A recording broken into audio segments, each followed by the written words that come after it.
Tak vítajte u dnešného videa. Dneska budeme robiť korejský koláč, tak ako som sľúbila. Majte sa na čo tešiť, lebo je naozaj vynikajúci. Takže môžeme práve začať. Budeme potrebovať 70 g kryštáľového cukru, 4 bielka, 4 žltka, 70 g hladkej múky, 50 ml oleja, 60 ml mlieka. Teraz dáme na chvíľu zohrieť mlieko s olejom.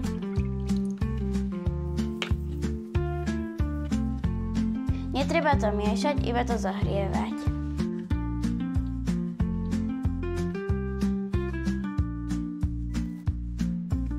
Máme to už zahriate, teraz zoberieme ďalšiu misku. Do nej si dáme múku, 4 žltka a k tomu ešte primiešame zmes, ktorú sme si zohriali. Teraz to ručne premiešame. Takže túto zmes už máme rozmiešanú, odložíme si to na boh a zoberieme ďalšiu misku. Do nej teraz dáme vajíčka, teda tie bielka. A tie teraz rozmiešame v mixéri až do peny.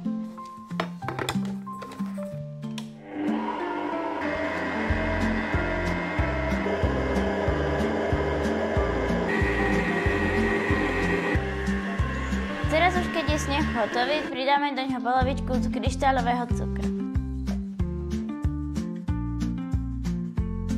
A teraz pridáme ďalšiu polovicu cukru a znova zamiešame.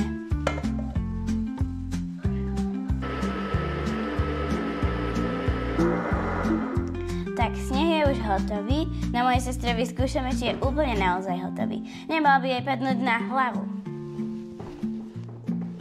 Krásny, vôbec jej nepadá na hlavu. Nemusí si ju umývať. Keď to drží nad hlavou a nepadá to, tak už ten sneh je naozaj dobrý. A teraz si ho dáme do tej misky. A teraz to všetko zľahka premiešame.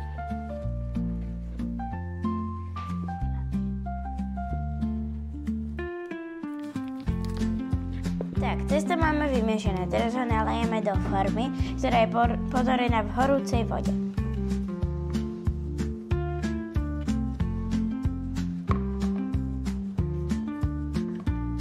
Teraz koláč vložíme do rúry, ktorá je rozohriatá na 150 stupňov a budeme ho piecť 60 minút.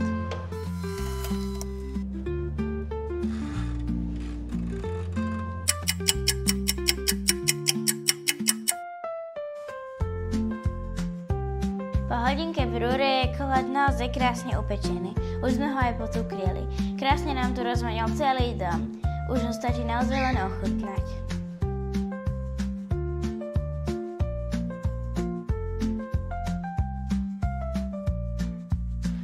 Nám je to vynikajúce. Naozaj toto si musíte spraviť doma.